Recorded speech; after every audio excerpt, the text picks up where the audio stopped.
creating little charms and dangles that you can use with your crafting.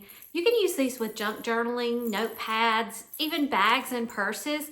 I love collecting charms and beads, but I want to do something with them. So in today's video, we're going to talk about how you can make these little dangles. We'll talk about everything from the supplies, the backing that you'll need, the different attachments, and then even some of the uses. So stick around. This is for one technique of dangles and charms, and we'll talk about some others in upcoming videos, but let's get started with today's dangles and charms. So here are some of the more recent charms that or dangles that I have put together to use on my journals and in some of my little notebooks. I added these to my ATCs for my stamp club friends, and these were really fun to do. They have the little bells on them, the candy cane, the light bulb, and the other little beads attached to a paper clip, and then I just attach that to the ATC, and then they can take that off easily and use it wherever they wanted to.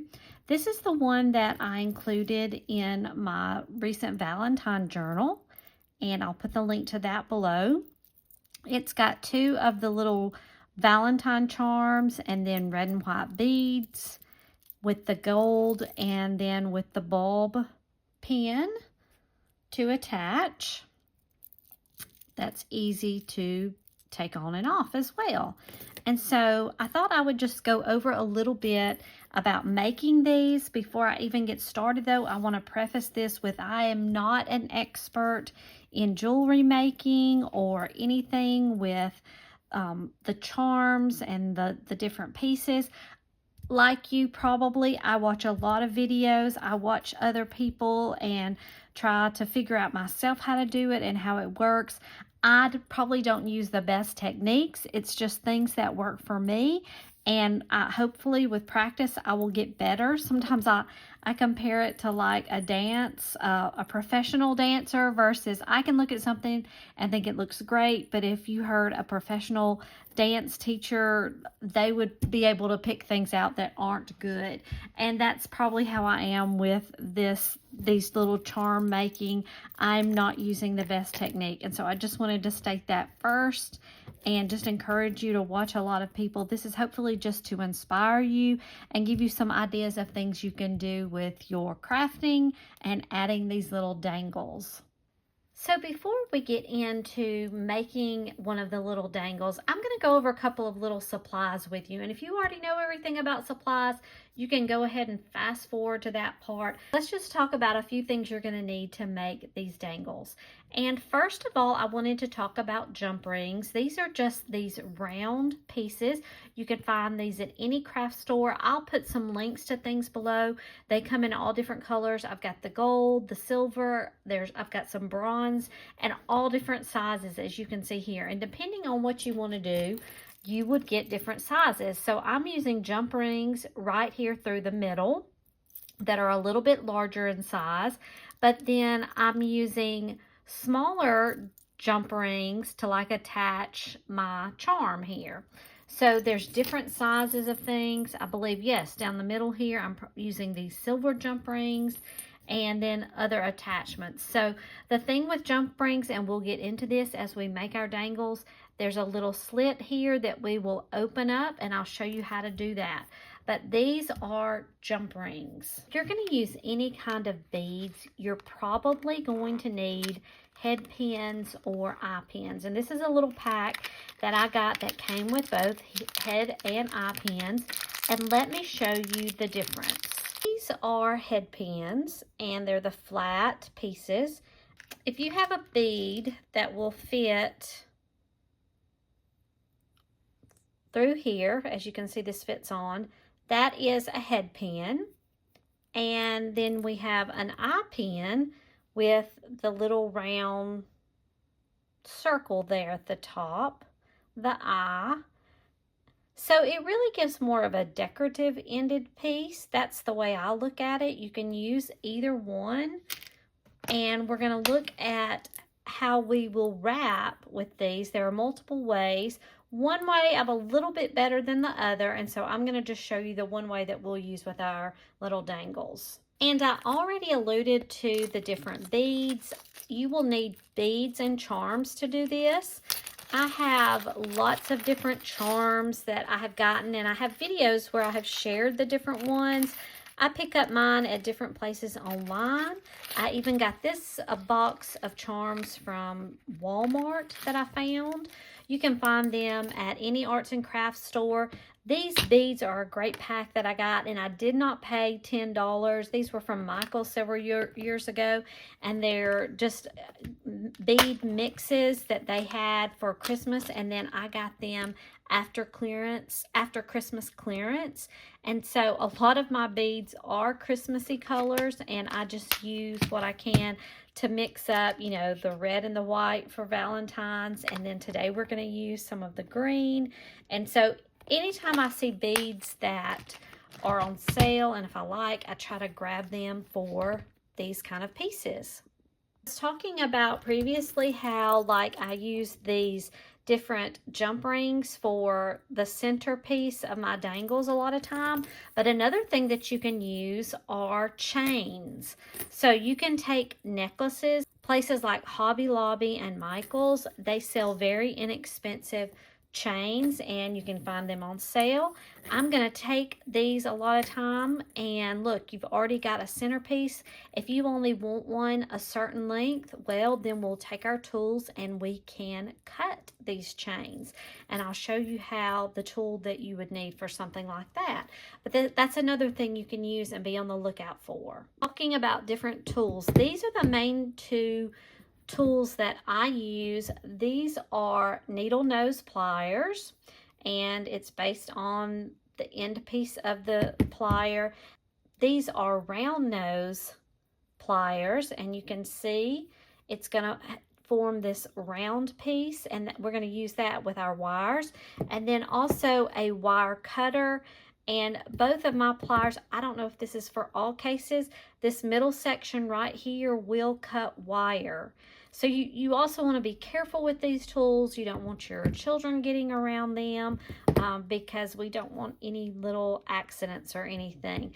But these are the type of tools that we could use if we want to, like I had talked about, trimming these pieces. I don't want to necessarily trim this one right now, but that's something that you could use.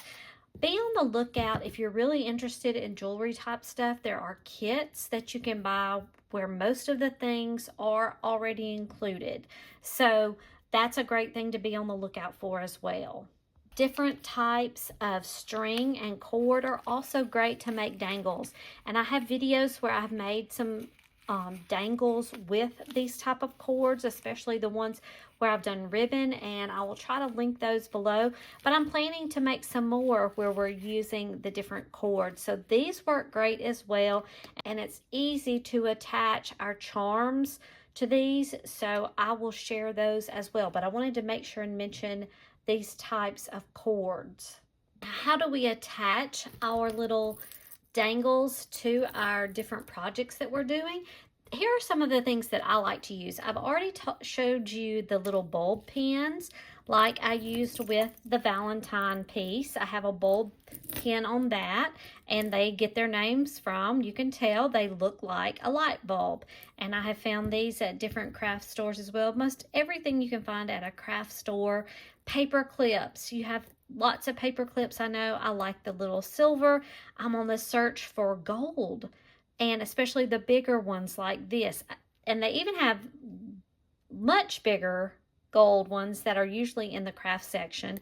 But for this size, which is about 2 inches, I'm looking for gold ones. And there's also, you can find a lot of different colored ones that are also fun to use. I also like to use binder clips, and the way I like to use those, we can use some other thing like the bulb pin, or with most binder clips you can squeeze and get this piece off. And then if, let's say, we didn't have the bulb pin on but we wanted to link that on there, we can do that and then put our clip back together, and then we have this that's hanging, and then you can attach this to your notebook, your journal, whatever it may be. That is a cute way to do your pieces with that.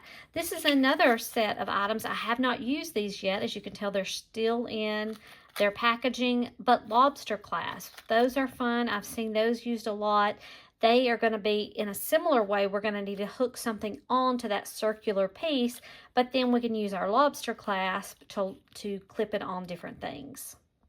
Now you may be thinking, well, these are cute, but what can I do with them? Well, like I have shown before, you can clip these onto your little books that we've made. You can clip them onto your notebooks, any kind of journal, a card. These are great on cards. Look at this.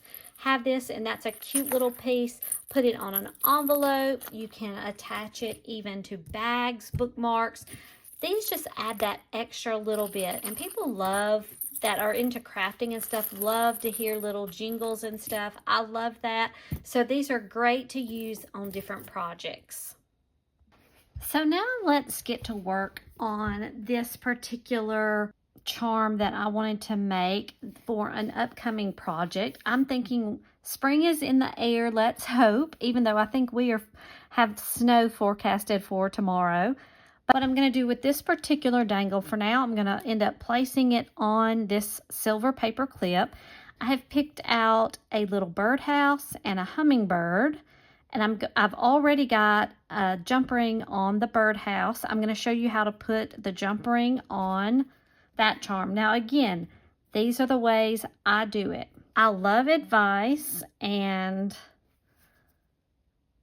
I will for sure take that, as I'm always wanting to learn. But when we're doing our jump ring, we want to take our 2 pliers here that we have, and you may have 2 needle nose or 2 round nose pliers. These are the 2 that I'm going to have, that I'm going to be using today. When we open the jump ring, we want to pull left to right, not apart, if that makes sense, because that will help us to keep the shape of this circle. I've got it open just enough so that then I can take this little hummingbird, and hopefully it will fit. I may have to open it. Nope, it fits. I just slide it onto the ring, and then I'm going to take hold of each end there again, and I'm just going to carefully move together.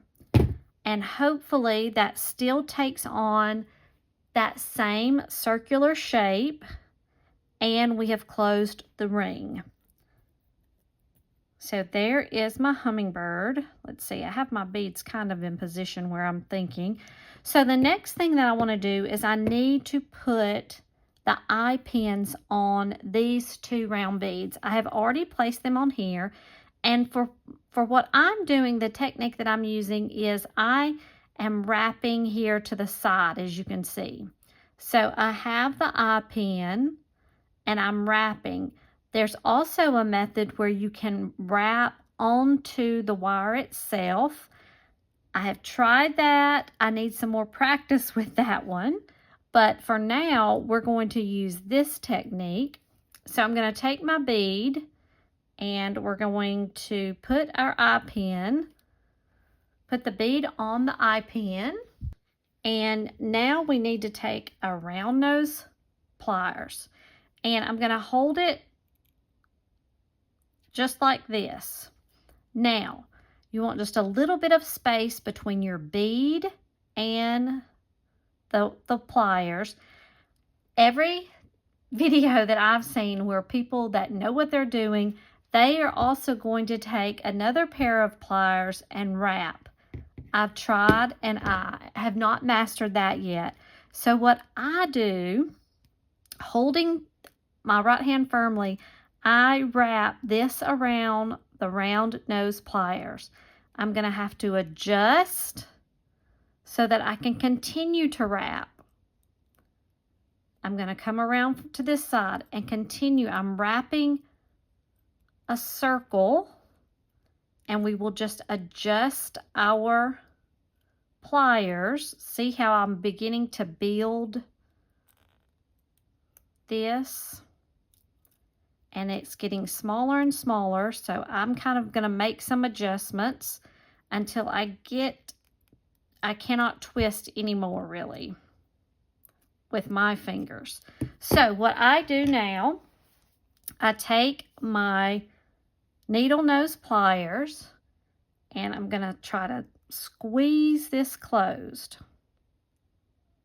Squeeze it close together. Okay, but we still have this piece sticking out. So I should be able to put the round nose back in. Sometimes you have to do a little bit of twisting. And I'm still trying to get that down if I can with that.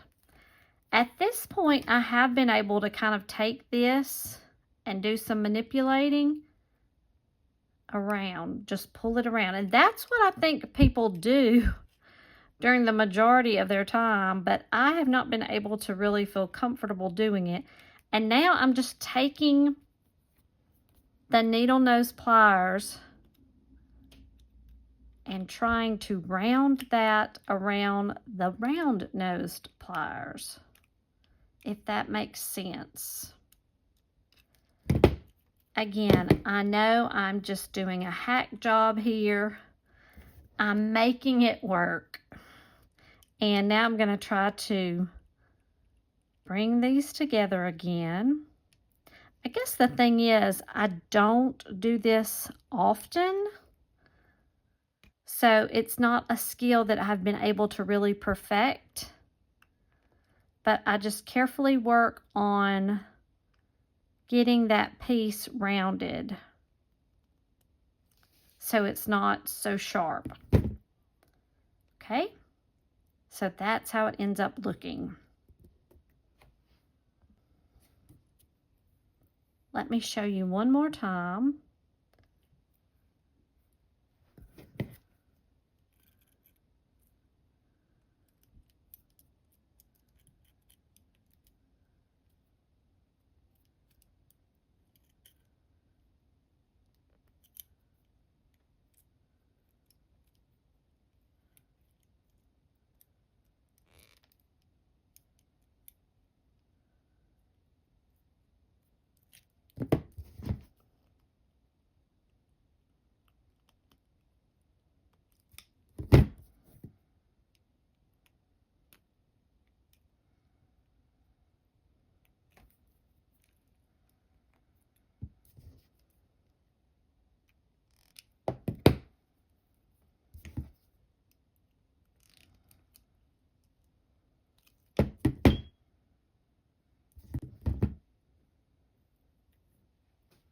Now we have all of our beads that have their jump rings on them, and we have the eye pins on them.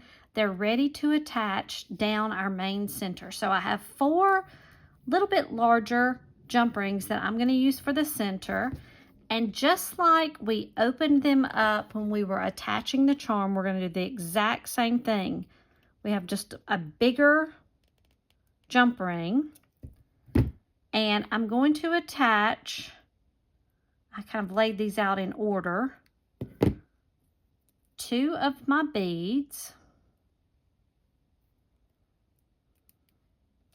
And now I'm going to take that and I'm going to close that.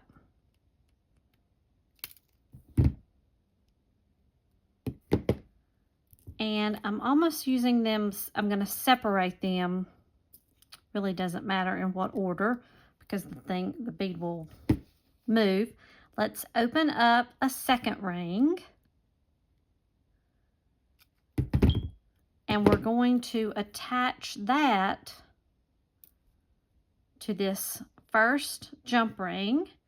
And then I want to attach on either side of that attachment my next 2, which is a bead and a charm. Okay, I'm going to go ahead and close that. It's easier for me to attach the next jump ring to a closed. Kind of shifted that. Kind of messed my circle up a little bit. But these jump rings are big enough. So let me show you what we're working with so far. I was using the 2, the green and the white at the top. So it looks like we're going to be going right here. like this. Okay, so in between the birdhouse and the little pearl, I need one more jump ring. So let's open that. And now we're going to place this jump ring between those two. I like to have this space that I can set it on the table for. Now I was going to put 2 more beads, the white bead on one side of that jump ring and the green on the next. This is also kind of why I like to have a little bit larger jump rings to play with. If I'm going to use my fingers, let's close this off.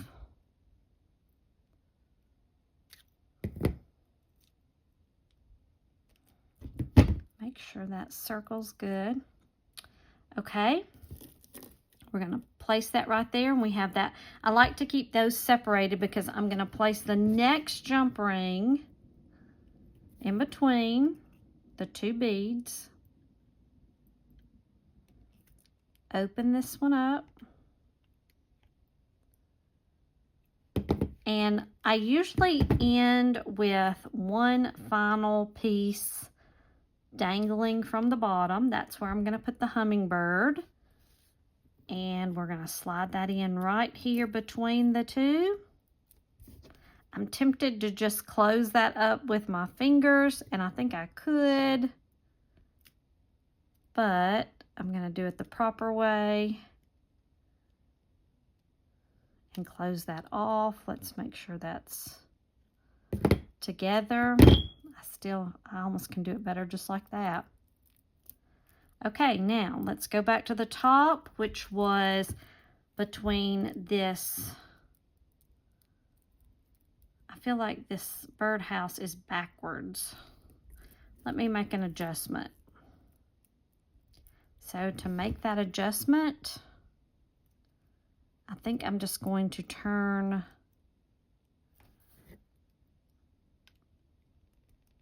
the charm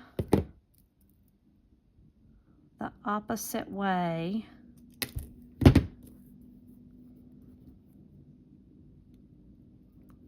Face me. And now let's close this off.